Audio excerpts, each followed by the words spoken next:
Bonjour, bonjour, bonjour. Sans Bible, pas de café. Voilà, donc je passe par là pour qu'on puisse continuer à parler de révélation et à déclarer la révélation de la parole de Dieu au livre des psaumes. Aujourd'hui, nous sommes déjà au chapitre 11. Vous avez déjà votre Bible? Voilà, donc je vais commencer par vous laisser le verset des 1 Corinthiens 2, chapitre 2, verset 13. Nous en parlons non avec des discours qui enseignent la sagesse humaine, mais avec ceux qui enseignent l'esprit, l'employant des langages spirituels pour les choses spirituelles. Voilà, donc aujourd'hui j'ai reçu un message d'une dame qui m'a demandé d'enregistrer une vidéo. Elle me dit que j'ai la facilité de faire des vidéos et de les envoyer. Je voudrais vous dire une chose, je n'ai pas de facilité de faire des vidéos. Pour moi c'est très difficile, mais je crois que c'est ça que je dois faire parce que quand on a eu les Covid, toutes les sociétés qui ne sont pas passées au digital, elles ont des difficultés. À ce moment-là, nous avons eu une révolution au monde digital, virtuel. Et toutes les personnes qui ont un message important, elles doivent passer par là.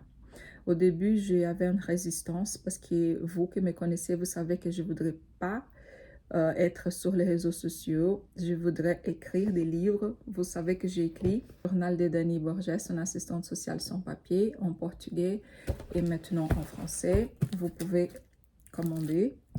C'était ça et c'était ça mon projet.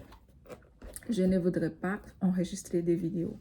Mais aujourd'hui, c'est très important, si vous avez un message important à passer, de passer par là. Donc, je vous encourage, si vous êtes pasteur, si vous avez une société, si vous avez un produit, si vous avez un message important à passer, d'enregistrer des vidéos et d'utiliser les réseaux sociaux, puisqu'ils sont un outil très, très important pour nous. Nous ne pouvons pas dire que je ne vais pas passer par là, je ne veux pas passer par là, parce qu'on est presque obligé de créer une identité digitale pour pouvoir communiquer un message important. Voilà, donc aujourd'hui, je vais parler un peu de révélation dans la parole de Dieu, comment on doit faire pour avoir les révélations de Saint-Esprit en passant par la parole. Donc, aujourd'hui, on va parler des deux termes rencontrés dans la Bible pour la traduction des paroles. C'est le logos et le rhéma.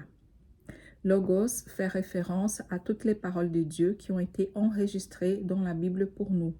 Nous avons besoin d'être familiarisés avec toutes ces connaissances. Par exemple, si vous avez le verset Jean 14, 23, vous avez Jésus lui répondu. Si quelqu'un m'aime, il gardera ma parole. Parole, dans ce cas, c'est traduit comme logos. Que la parole de Christ habite parmi vous abondamment. Logos. Donc, nous, on doit connaître, savoir qu'est-ce que c'est enregistré, savoir ce qui a été dit par Jésus, tout ce qui a été enregistré par les prophètes, toutes les histoires de la Bible, toute cette connaissance, c'est le logos et le rhéma. Le rhéma, c'est la parole qui vient comme une révélation et spécifiquement pour nous dans une situation quelconque. Par exemple, Jésus, il a vaincu la tentation du diable parce qu'il avait d'abord la connaissance de la parole de Dieu et ensuite sa révélation. Et la révélation, elle vient dans des circonstances spécifiques. Peut-être vous avez déjà lu plusieurs fois cette parole, mais dans cette occasion spécifique, vous avez une révélation juste pour vous dans ces cas-là. Un exemple de rhéma, Matthieu 4, 4. L'homme ne vivra pas de pain seulement, mais de toute parole qui sort de la bouche de Dieu. Parole, dans ce cas-ci, c'est traduit comme rhéma. Révélation personnelle pour nous. Est-ce que vous avez déjà eu des révélations pour vous, personnelles?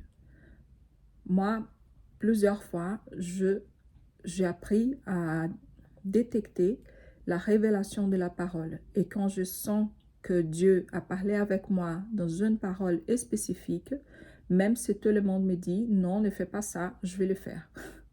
Les gens, ils vont me dire que je suis folle, que j'écoute personne, mais quand j'entends la voix de Dieu dans une révélation qui vient de la parole de Dieu, je suis certaine que c'est celle-là la direction que je dois prendre. Voilà, donc laissez-moi dans les commentaires si vous avez un peu cette expérience et si vous n'avez pas encore, je vous encourage à l'avoir. Je vais vous laisser maintenant. On va lire maintenant Psaume chapitre 11. Au chef des chantres de David. C'est en Éternel que je cherche un refuge. Comment pouvons-vous me dire, fuis dans les montagnes, comme un oiseau? Car ceux-ci, le méchant, bandent l'arc. Ils ajustent leurs flèches sur la corde pour tirer dans l'ombre sur ceux dont leur cœur est droit. Quand les fondements sont renversés, le juste, que fera-t-il?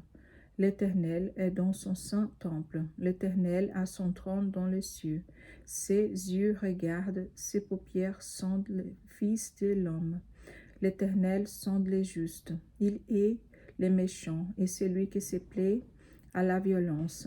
Il fait pleuvoir sur les méchants des charbons, de feu et de soufre. Un vent brûlant, c'est le calice qu'ils ont en partage. Car l'Éternel est juste, il aime la justice. Les hommes droits contemplent sa face. Voilà, une belle journée et un bon café.